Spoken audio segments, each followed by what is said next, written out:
이 지금 제 속관리라는 건 그 뱃속에 있는 그 속관리가 아니라 네. 우리 이제 피부를 따지면 표피, 진피 이렇게 따지잖아요. 이 진피 쪽의 수분을 좀 잡아주는 게 좋다는 거죠. 그러니까 우리가 보통 보면 그 진피 쪽에는 우리가 많이 하는 콜라겐이라는 게 있고 그다음에 일레스틴이라는 게 있어요. 이 콜라겐은 이 탄력 주기 위해서 이렇게 볼륨해서 우리가 콜라겐 형성하기 위해서 단백질 많이 먹어야 된다고 그러죠.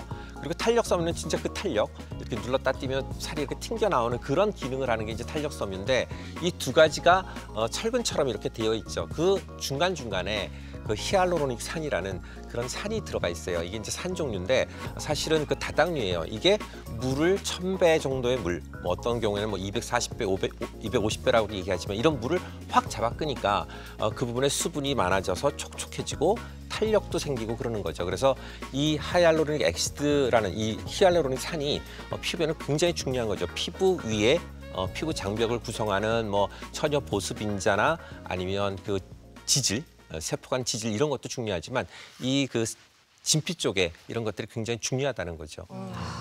그러니까 이 수분을 안에 꽉 잡아줘야 된다라는 건데 히알루론산이 그럼 우리 피부 말고 몸에는 어떤 영향을 주는 거죠? 히알루론산은 우리 몸 속에서 여러 가지 그 장기에서 윤활제 역할을 합니다. 대표적인 게 이제 눈이라든지 관절인데요.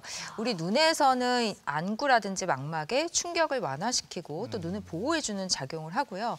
나이 들면서 이제 관절에 문제가 많이 생기잖아요. 뻑뻑해지고 이 윤활제 역할을 하는 히알루론산이 부족해지면 염증 악화라든지 이런 문제도 많이 생기게 되는데 특히 이제 피부에서 중요한 게 잘 알려져 있잖아요. 히알루론산 같은 경우는 이제 자외선으로부터 발생하는 뭐 염증이라든지 활성산소를 제거하는 데도 도움이 될 수 있습니다. 이 히알루론산이라는 게 아까 1000배 물을 담아내는 그런 역할을 한다고 그랬잖아요. 실감이 안 나는데 그걸 좀 보여주실 수 있어요? 네, 그래서 제가 또 실험을 준비를 했는데요. 네. 이게 이제 고흡수성 수지라고 해서 물을 잘 흡수시키는 건데 네. 예, 보통 이거를 살짝 넣고요. 물을 한 100cc 넣어볼게요. 네. 그리고 이제 잠시 기다리면요. 네. 이게 이제 물을 얼마나 잘 흡수하는지를 볼 수가 있습니다. 어머!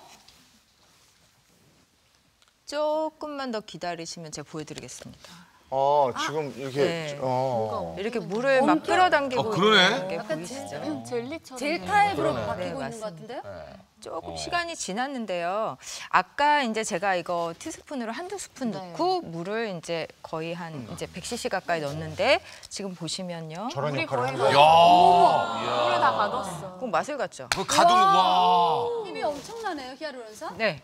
이렇게 이제 그러니까 1000배가량의 물을 품는다고 했으니까 결과적으로 이 히알루론산 1g이 1000cc, 그러니까 이제 1000ml의 물을 끌어당기는